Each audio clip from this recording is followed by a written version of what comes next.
Before we jump into today's deep dive, a quick heads up that we'll be discussing a story that includes themes of sexual assault and sex trafficking. Please listen with care, and if it's not for you today, we'll see you again later this afternoon. Hello and welcome to the Daily Aus. I'm Zara Seidler. I'm Emma Gillespie. The high-profile sex trafficking case of Sean Diddy Combs has begun in court this week, with both the prosecution and defence laying out their arguments. The 55-year-old rapper and producer was arrested and charged in September last year. He was later denied bail and has been in custody ever since. In today's podcast, we're going to explain the context of the case and also run through what we've learnt in the first few days of the trial.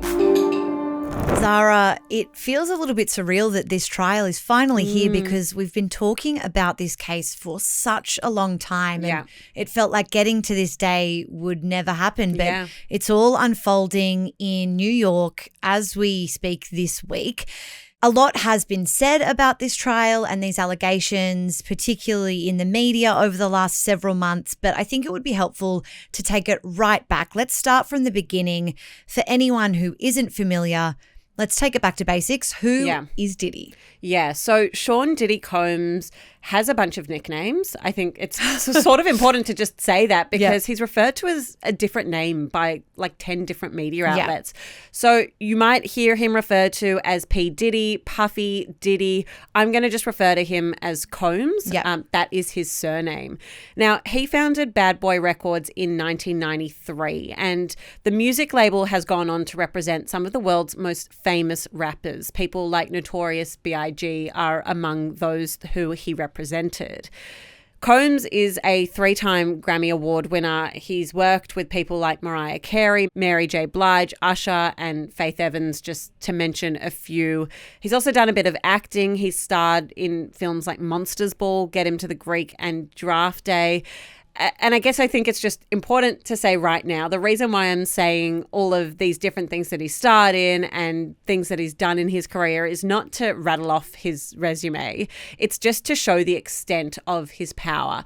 He wasn't just a producer. He wasn't just an actor. He was kind of everything to the industry. Exactly. And he was also so powerful. Yeah, an extremely powerful entertainment industry figure, but also a powerful business figure. He was an entrepreneur, owned many brands, invested in many labels and brands. So this is someone who I suppose had influence across a range of industries, and that speaks to the interest and the shock, I suppose, when we heard these allegations. Definitely.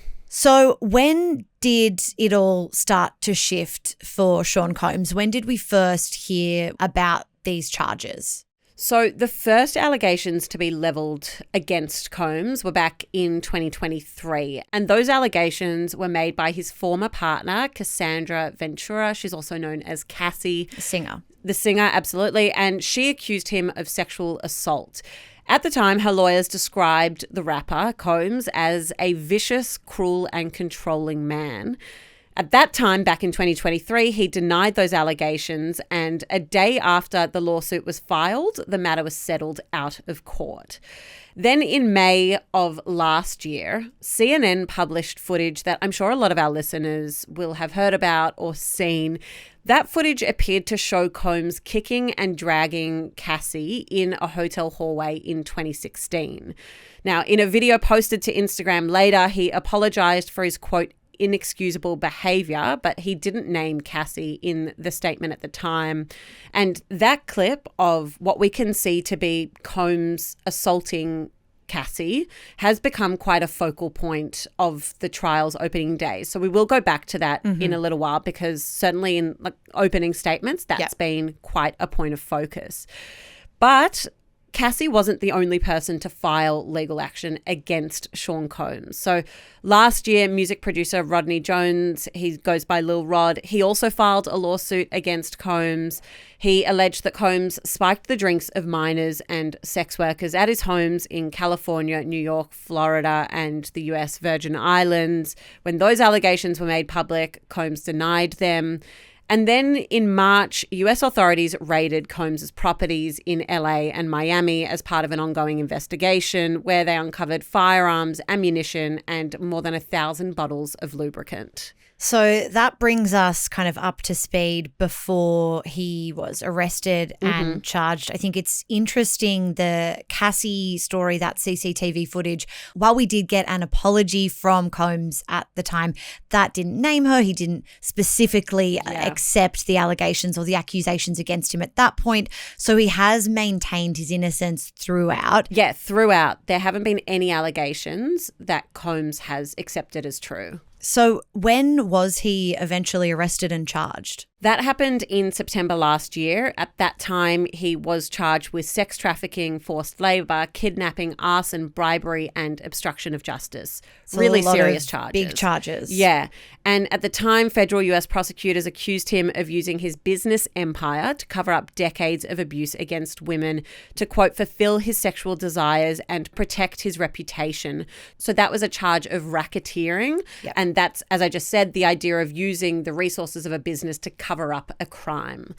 He was also accused of using his staff to coordinate and conceal these incidents, and it's alleged that the incidents were often recorded. I remember when these charges were published last year and we covered it, and there were hundreds of pages of really extensive court documents. The indictment was so comprehensive. The indictment was massive, and while perhaps he had maybe earned a reputation regarding his relationship with Cassandra Ventura and the allegations around that, I think what really shocked people, or what's gripped them about this case, are all of the allegations about how he used his business, how he used his staff, and that really caught people off guard. Yeah, absolutely. And I think that goes to the idea, or the allegation rather, that there were a lot of people who knew about these alleged crimes. And that the accusation is that it was a very extensive network and operation and organised in a certain way. Exactly. But again, we do need to reiterate, these are allegations. They are currently being tested in court, but Combs has maintained his innocence. As I said, he has denied all of the charges. Yeah. He has been in jail this whole time. So when he was arrested back in September last year, he was later denied bail. And so this whole time he's been sitting in jail, and we have only seen him for the first time during this trial. And interestingly, he does look quite different from the court reporters. We get a sense that he has greying hair and a grey beard. Again, that goes to the time that he has spent in prison so far. Yeah, his lawyers have continued to push for him to be released on bail, but I suppose with the nature of these charges relating to so many different states across the US, there has been concern about how to navigate that. So he has pleaded not guilty. Yeah. We're obviously in the very early stages of this high-profile trial. Can I just jump in there? So he's pleaded not guilty, but he was recently offered a plea deal.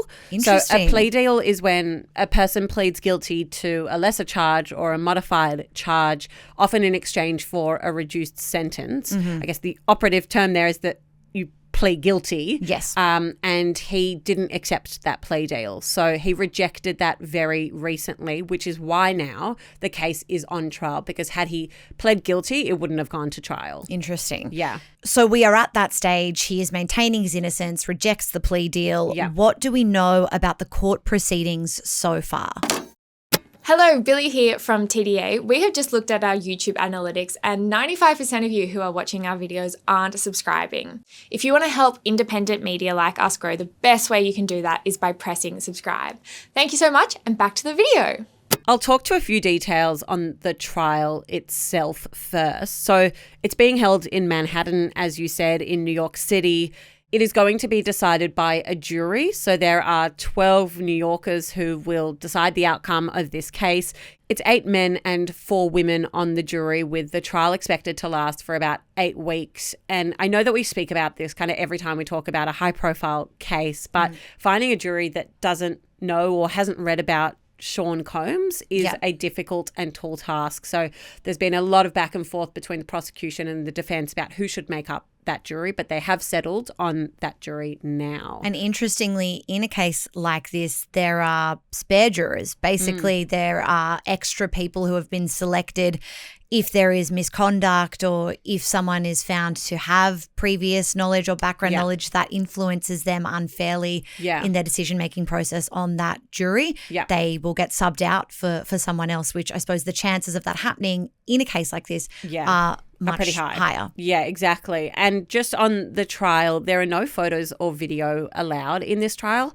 And I thought that was important to mention because I think we have seen a lot of high profile cases play out like live streamed. So I think back to the Johnny Depp Amber Heard case, that basically became a social media trial that everyone was watching the whole time.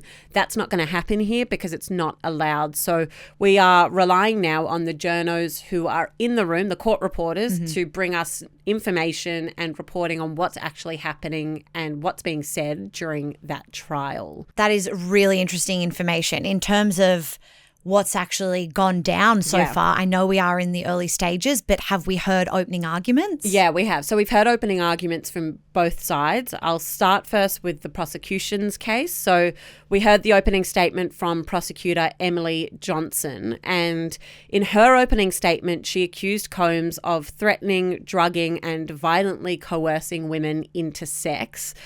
I will just say I don't really want to go into the specific allegations made by the prosecution because they're quite graphic and disturbing. Yeah. So I'm just going to give you like a high level run through of what we have learned. Broadly, the prosecution is alleging that Combs had this inner group of people who helped him cover up the alleged crimes and that he used his company resources, as I said earlier, to carry out some of these alleged crimes.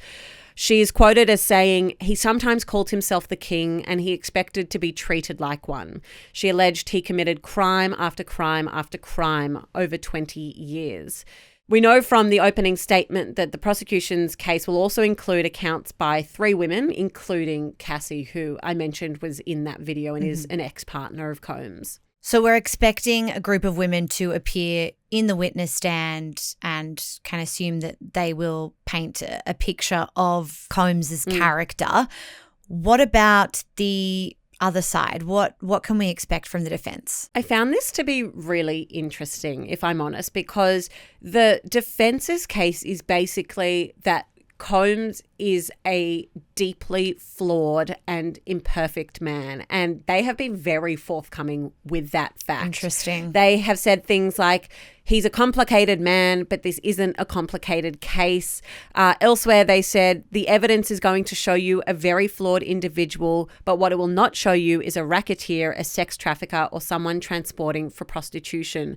So what they're trying to say is, yes, Sean Combs is a deeply troubled, flawed man, but that he's not guilty of the extremely serious charges that are being leveled against him. So in the opening statement from Combs's lawyer, she argued that his relationships were consensual and that he engaged in a swingers lifestyle with his partners that was consensual. She said that the case is about his, quote, private personal sex life, which has nothing to do with his lawful businesses. So again, trying to separate these allegations around the resourcing by the business of these alleged crimes. It's interesting, this approach, I suppose, from the defense, that they haven't gone down a path of trying to portray Combs as a squeaky clean character. And I think that this shows us, probably reading between the lines, that consent will be a really big part of this trial. Definitely. And again, it's only the early days, but there has been quite a focus on that video that I referred to earlier. We've had 2 witnesses so far testify. They've been called by the prosecution, so not by the defense, but they have had the opportunity to be cross-examined. The first person to be called as a witness was an LA police officer who was working as a security guard at the hotel when that video that I mentioned took place. He testified that he responded to a distressed woman on the 6th floor, who we now know to be Cassie, and that when he got there, he found Combs seated with a, quote, devilish stare, and that he saw that Cassie had a black eye. On that specific incident, this witness claims that Combs offered him money and said, don't tell nobody. And he also said that Combs bought the footage from the hotel security for about $100,000, but that copies were made and that's why it was able to still be leaked and publicly published. When asked about this video, because as we've kind of alluded to, it was made public. It was there for people to see. Combs's lawyers acknowledged that he was responsible for domestic violence. Again, going to this argument of he is responsible for some of the things that are being alleged. But they denied that this meant that he had committed any of the other crimes that he was accused of. Okay, and so that includes bribery, trying to pay off people for their silence, trying to get the video, which we saw through CNN. Sex trafficking, any of that. They're saying, yes, he is guilty of domestic violence, but no, that doesn't mean that he is guilty of these other charges. And then the second witness that was called was someone called Daniel Phillip, and he delivered quite an explicit testimony. He said that Combs paid him to have sex with Cassie while Combs watched in a corner. Part of his testimony was that he alleged that he saw and heard Combs assault Cassie on numerous occasions. Again, I'm not going to get into the details. There's some pretty graphic stuff, but you can read more of his testimony online. But basically, through his testimony, the prosecution are trying to build the case of an extremely violent man in Sean Combs. And those original indictment documents that we touched on earlier, they do detail a lot more about these allegations of Combs paying for sex, paying male sex workers to allegedly rape women that were there under false pretenses. The prosecution argues in his home. There's plenty more details in those indictment documents if you want to read them. So, Zara, I think the biggest question, apart from, whether or not he is guilty, is what does the future look like for Sean Combs if he is found guilty? What happens? Basically, he's facing life in prison. As we've kind of alluded to throughout this podcast, these are the most serious charges that someone can face, and he is facing a lot of them all at once. So prosecutors are pushing for, if he is found guilty, life in prison. And that would be, just a really, really remarkable outcome for someone, as we said at the top of this podcast, who was, until very recently, at the top of the US entertainment industry. And he's a 55-year-old man. We're not talking about historic charges and someone high profile who is near the end of their life. This is, for all intents and purposes, healthy, middle-aged man who could stand to be behind bars for several decades. Super interesting, and we'll be sure to bring updates as the case continues. Thank you so much for listening to today's episode. If it raised any issues with you, help is available through 1-800-RESPECT. You can contact them on 1-800-737-732 or head to 1800respect.org.au. We will pop some links in the episode description.